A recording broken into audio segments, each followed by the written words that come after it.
ഇപ്പോൾ ദുബായിൽ കുടുങ്ങിയിരുന്ന നടി സ്വാസിക നാട്ടിൽ തിരിച്ചെത്തിയിരിക്കുകയാണ്. സ്വാസികയുടെ പ്രതികരണത്തിലേക്ക് കൂടി നമുക്കൊന്ന് പോകാം.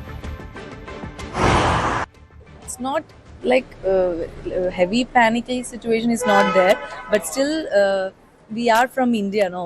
So we are from other countries. Definitely they will get little panicked. She went alone actually. So yeah, that's the main thing. So if I was there, no, she would have been more calm or composed. So otherwise situation is okay, normal there. People the government are working. is supporting the people, so everything is all right over there. And suddenly like Akbar Travel, they support us. So many people get relieved from that space. So where were you, ma'am? I was in Abu Dhabi. So how many days you spent there? 4 days. 3 days. This is 3 days. my 4th day. She was supposed to come on 28, but yeah. So how was the situation there? The situation was normal. It's not like heavy panical situation is not It's there. not like a lockdown or anything. She was getting food, everything was there, all the shops are open, but Gulf മേഖലയിലേക്ക് കൂടുതൽ വിമാന സർവീസുകൾ പുനരാരംഭിച്ചിരിക്കുകയാണ്. ഫുജൈറയിൽ നിന്നുള്ള പ്രത്യേക charter വിമാനം പുലർച്ചെ 4:30 നെടുമ്പാശ്ശേരിയിലെത്തി. ഇന്ന് നെടുമ്പാശ്ശേരിയിൽ നിന്നുള്ള 19 വിമാനങ്ങൾ റദ്ദാക്കി. കുടുങ്ങിക്കിടക്കുന്നവരെ എത്തിക്കാൻ കൂടുതൽ വിമാനങ്ങൾ സർവീസ് നടത്തുമെന്ന് അധികൃതർ വ്യക്തമാക്കി. വിവരങ്ങളുമായി ആജ്ഞ രവീന്ദ്രൻ ചേരുന്നുണ്ട്.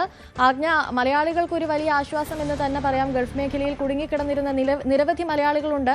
അവർക്ക് മടങ്ങിയെത്താൻ ഒരു വഴി കൂടി തെളിഞ്ഞിരിക്കുകയാണിപ്പോൾ. ഉച്ചകാംക്ഷ അങ്ങനെ വേണം പറയാൻ. എന്തായാലും ഇന്ന് എറണാകുളത്ത് നിന്ന്, അതായത് നെടുമ്പാശ്ശേരിയിൽ നിന്നും പുറപ്പെടുന്ന 19 വിമാനങ്ങളാണ് റദ്ദാക്കിയിരിക്കുന്നതെന്നുള്ള വിവരമാണ് ലഭിക്കുന്നത്. അതേസമയം ഇന്നലെ മസ്കറ്റിലേക്ക് ഒരു സർവീസ്, അധിക സർവീസ് പോയിരുന്ന ഒരു സാഹചര്യം കൂടിയുണ്ട്. പക്ഷെ ഫുജൈറയിൽ നിന്നുള്ള പ്രത്യേക ചാർട്ടർ വിമാനം ഇന്ന് പുലർച്ചെ 4:30 കൂടിയാണ് നെടുമ്പാശ്ശേരിയിൽ എത്തിയത്.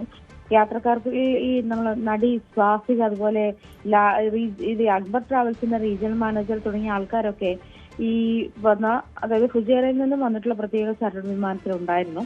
പശ്ചിമേഷ്യയിലെ ഈ യുദ്ധ സാഹചര്യത്തെ കണക്കാക്കിക്കൊണ്ട് തുടർന്നാണ് അടിയന്തരമായിട്ട് വിമാനം ഒരുക്കുന്ന സാഹചര്യം ഉണ്ടായത്. ഈ കുട്ടികൾ ഉൾപ്പെടെ 186 യാത്രക്കാരാണ്. അതുപോലെ അവര് മുംബൈയിലേക്കും, അതുപോലെ 187 യാത്രക്കാരാണ് മുംബൈയിലേക്ക് ഉണ്ടായിരുന്നത്. അതുപോലെ കൊച്ചിയിലേക്ക് 186 യാത്രക്കാരും ഉണ്ടായിരുന്നു. ഫുജൈറയിൽ നിന്നും അതായത് മുംബൈയിലേക്കും നെടുമ്പാശ്ശേരിയിലേക്കുമാണ് സർവീസ് നടത്തിയത്. അനുശ്രീ. ശരി, ആജ്ഞ രവീന്ദ്രനാണ് കൂടുതൽ വിവരങ്ങൾ നൽകിയത്. മറ്റൊരു വാർത്തയിലേക്ക് പോകുമ്പോൾ, കരിപ്പൂരിൽ നിന്നും ഗൾഫ് രാജ്യങ്ങളിലേക്ക് പുറപ്പെടേണ്ട 32 വിമാനങ്ങളും കരിപ്പൂരിലേക്ക് എത്തേണ്ട 26 വിമാനങ്ങളും റദ്ദാക്കിയിട്ടുണ്ട്. റിയാദിലേക്കുള്ള ഫ്ലൈറ്റ് നാസിന്റെ സർവീസ് മാത്രമാണ് ഇന്ന് കരിപ്പൂരിൽ നിന്നുള്ളതെന്ന് വിമാനത്താവള അധികൃതർ അറിയിച്ചിട്ടുണ്ട്. CB അനുമോദ് ചേരുന്നുണ്ട് കൂടുതൽ വിവരങ്ങളുമായി. അനുമോദ്, ഇതിൽ ലഭിക്കുന്ന കൂടുതൽ വിവരങ്ങൾ എന്തൊക്കെയാണ്? അനുശ്രീ, ഈ ഗൾഫ് രാജ്യങ്ങളെ പ്രതിസന്ധി കരിപ്പൂരിലേക്കുള്ള വിമാന സർവീസുകളെ പൂർണ്ണമായും ബാധിച്ച ഒരു സാഹചര്യമാണ് നിലവിലുള്ളത്. ഇന്ന് കരിപ്പൂരിൽ നിന്ന് പുറപ്പെടാൻ ഉച്ചവരേക്ക് ഷെഡ്യൂൾ ചെയ്തിരുന്നത് 32 വിമാനങ്ങളാണ്. ഇത് പൂർണ്ണമായിട്ടും റദ്ദാക്കിയിട്ടുണ്ട്. അതിൽ തന്നെ 6 സർവീസുകൾ ഈ 8-ാം തീയതി വരെ 9-ാം തീയതി വരേക്ക് ഉണ്ടാകില്ല എന്നും അറിയിച്ചിട്ടുണ്ട്. അതുപോലെ തന്നെ കരിപ്പൂരിലേക്ക് എത്തേണ്ട 26 സർവീസുകളുണ്ട്. അതില് 26 പൂർണ്ണമായി റദ്ദ് ചെയ്തിട്ടുണ്ട്. അതിൽ തന്നെ 6 സർവീസുകൾ 9-ാം തീയതി വരെയും ഉണ്ടാകില്ല എന്നാണ് അറിയിച്ചിരിക്കുന്നത്. ഫ്ലൈനാസിന്റെ റിയാദിലേക്കുള്ള ഫ്ലൈറ്റ് മാത്രമാണ് ഇന്ന് കരിപ്പൂരിൽ നിന്ന് പുറപ്പെടുക എന്നാണ് വിമാനത്താവളത്തിൽ ലഭിച്ച വിവരം. അത് രാവിലെ 7:30 പുറപ്പെടും.